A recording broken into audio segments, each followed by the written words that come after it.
They have some sliders over there. All right, ladies and gentlemen, we are the 900 megahertz broadband wireless network infrastructure team. We operate in support of the GORP robotic unit.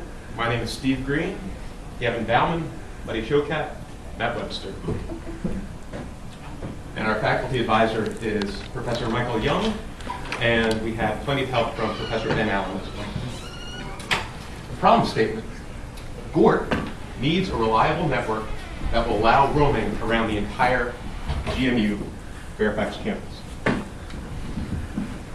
Existing Wi-Fi network, the 802.11 stuff that goes through the buildings, is not sufficient. If anyone has been in the Johnson Center and tried to watch a video, you know that the existing 2.4 gigahertz system is not the most reliable nor the highest bandwidth system.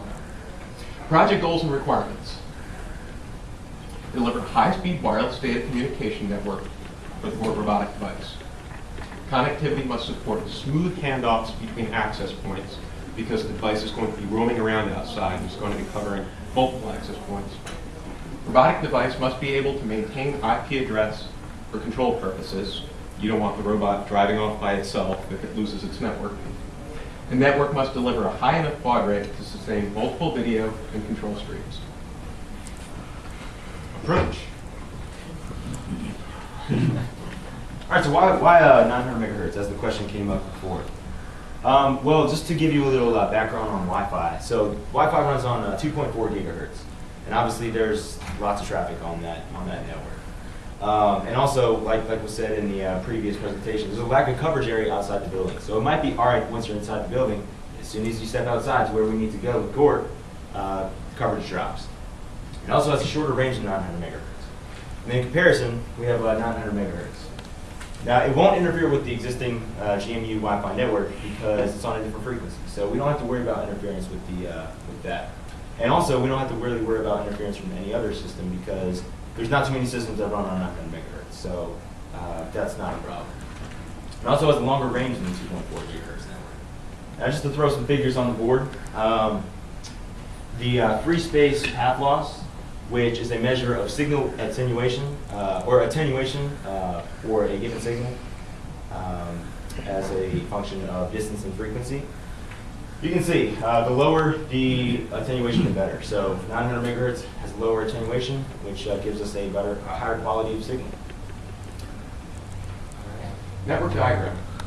This is a larger overview of how our system's constructed. I'll talk about the various parts of it on the following slides.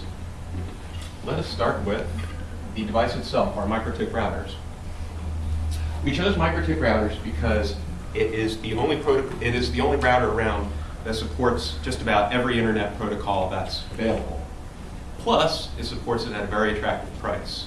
This black box with the router OS, with the MikroTik card running router OS and radio card and small antenna, comes in at about $210.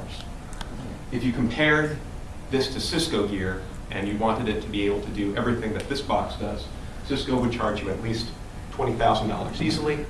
Since we have 5 of these around campus, total price would have easily topped $100,000 if we were using Cisco. Oh, and just on a little note, this also represents a little bit of the convergence between cellular systems and network systems. Whereas cellular has roaming and network systems have faster data services, and here we're combining the two, allowing roaming over wireless as it hooks into a network system. Our network design. All of the security and the settings for protocols are handled by what we call the reflector. It's a MikroTik router that sits just outside the GMU firewall. It's running right now on the research network that we have here on campus. It controls point-to-point tunneling protocol services and reflects those services back to any device that are attempting to connect to it. Right here we have the access points. These are set up throughout campus within buildings. Some of them overlook open areas. Some of them are inside buildings like the Johnson Center, and those provide network services inside. These access points will go through the GMU network, ask for a point-to-point tunneling protocol session with the reflector. The reflector grants and I'll talk about the protocols in just a second. Network design. For interior routing, we use OSPF. It's widely used for interior gateway protocol routing. It maintains a linked state database of the entire network, shares routing tables basically between all the routers. If broken links are detected, OSPF corrects them itself. Border Gateway Protocol, BGP, we use it as an internal BGP section. It's used to identify and advertise routes participating in the VPLS network. And pseudo wires between the routers are built based upon the routers that get discovered by the BGP sessions. Providing the virtual aspect of the network, it starts with MPLS. MPLS, when a packet hits an MPLS router, data packets are assigned labels, pre-calculated which label they should get. Forwarding decisions are made based on those labels. The labels that encapsulate the packets can encapsulate different routing protocols and enables point-to-point routing. These get combined by VPLS, combines multiple MPLS connections, allowing multiple point-to-multiple point routing on our higher level data plane. Hardware testing. So let's take a moment to identify the goals of our lab testing. First, we're going to simulate the attenuation experience in the field due to free space loss and environmental variables. And then we're going to determine the performance characteristics of our radios in a controlled environment. And this is to determine the receiver sensitivity for the client radio, as well as determine the possible bandwidth achievable given optimal radio settings. Now this is a simple picture of our lab setup. Here we actually hardwired a client PC to an access point PC, and we used a variable attenuator. Now this is to simulate the attenuation experience in the field due to free space loss as well as environmental interference.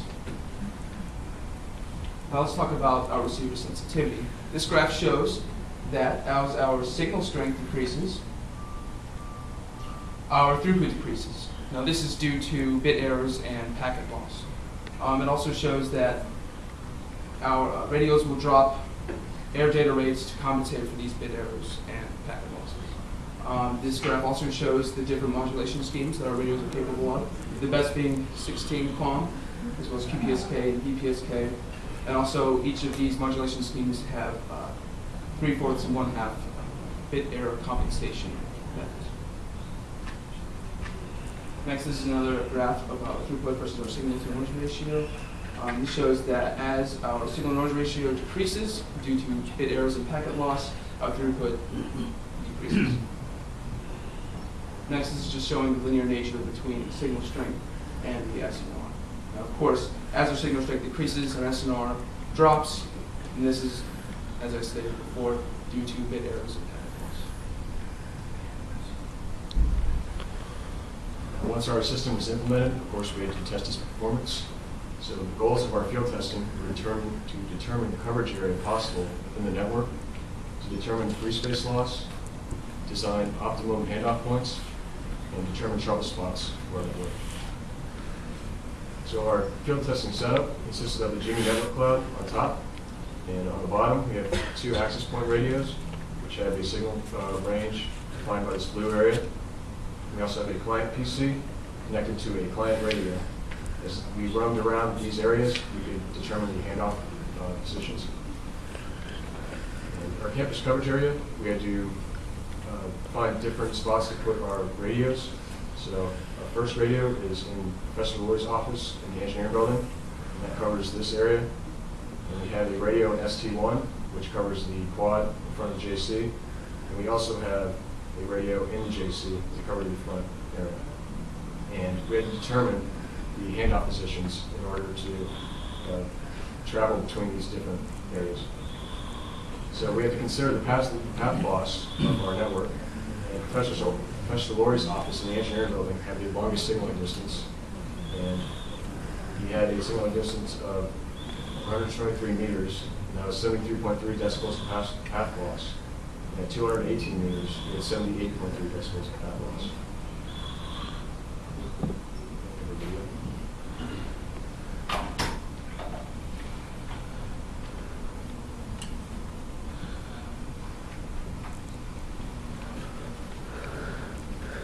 this is to show handoff areas where our client radio goes from one router to another.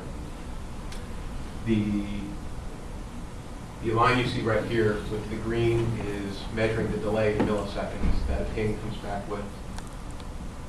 And the pictures up at top are basically, Gavin is in the small inset as we're roaming around campus, and I'm in the upper picture. Just to show basically a communication session between us two as Gavin roams around campus.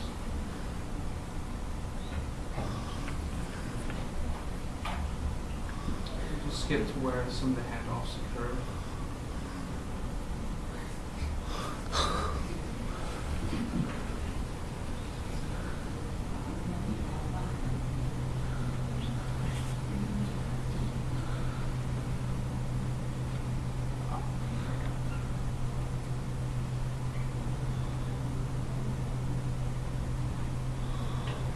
Up here in this part of the screen, it identifies which base station that the client is attached to. Let me stand a little closer.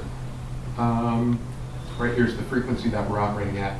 We set the base stations to go from one frequency. We divvied up the available 900 megahertz bandwidth into two sections.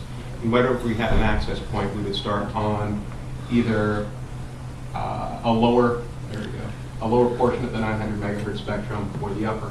The radios are designed with the idea that you'd be working with the 2.4 gigahertz network. So we had to translate this 2.4 gigahertz rate into 900 when we put the 900 cards in.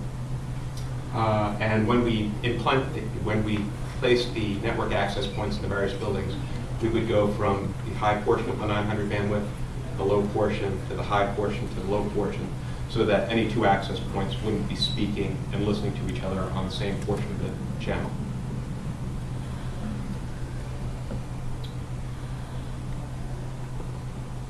This will show a zoom up. When it increases the zoom, that's showing when the handoff occurs. Right here, Gavin is traveling through the forest in This between is the handoff occur. between the handoff from Professor Laurie's office to the handoff of the access point that's in the physics building. But that was all the hiccup that the network encountered. One or two packets that were delayed, none were dropped, and the system plowed right on through.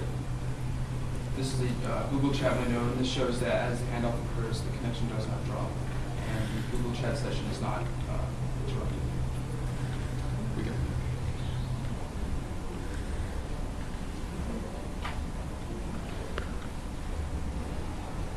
Our man hours. So what we did was we calculated that each of us spent about 5 hours a week, with the exception of Steve, who probably spent a little bit more, both semesters. So 5 hours a week, both semesters, comes out to about 650 hours for the entire year.